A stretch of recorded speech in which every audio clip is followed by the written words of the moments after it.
Hey everyone, how's it going? As you can see, by the shirt, I figured the review that I figured I ought to discuss is the Mandalorian and Grogu, which takes place after the events of the TV series, and it's kind of like more like a standalone, kind of story, rather than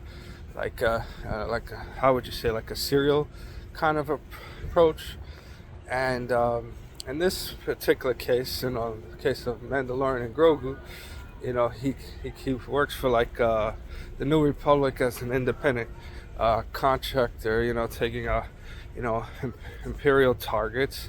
And one of his missions is, you know, by the resistant leader by the name of Ward, Sigourney Weaver's character, who's also a pilot for the resistance, in which he tries to rescue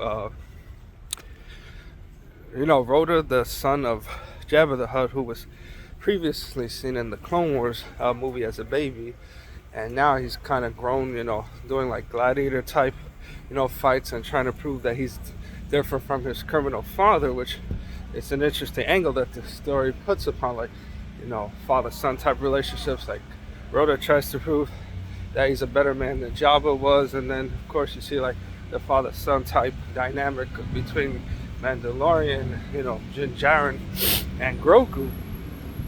He's like very protective of him and all that.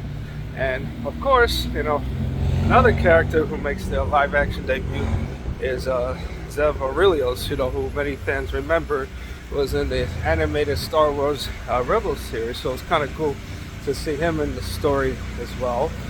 In terms of how Mandalorian Grogu would rank in terms of like the overall Star Wars movies, like I said, it's more of like a self-contained story rather than an overall narrative. So for a self-contained story, it's actually not bad. It's fun to watch, even though, I'll be honest, it doesn't really add anything new or interesting to the Star Wars mythology. But I would consider it more of like a good escapism.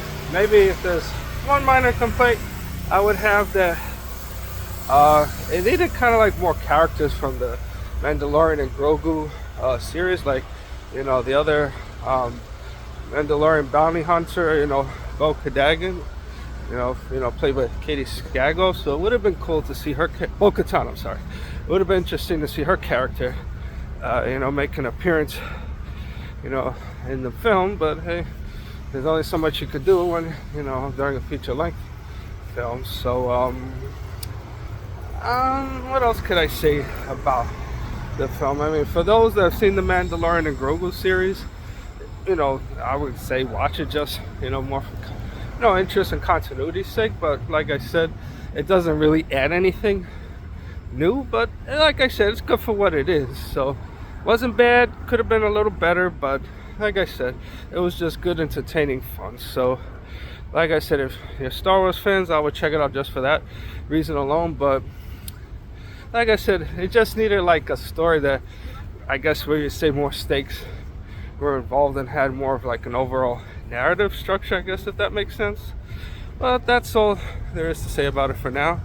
Until the next time, everyone, have a happy and wonderful Memorial Day, and look forward to sharing more reviews soon. Thanks.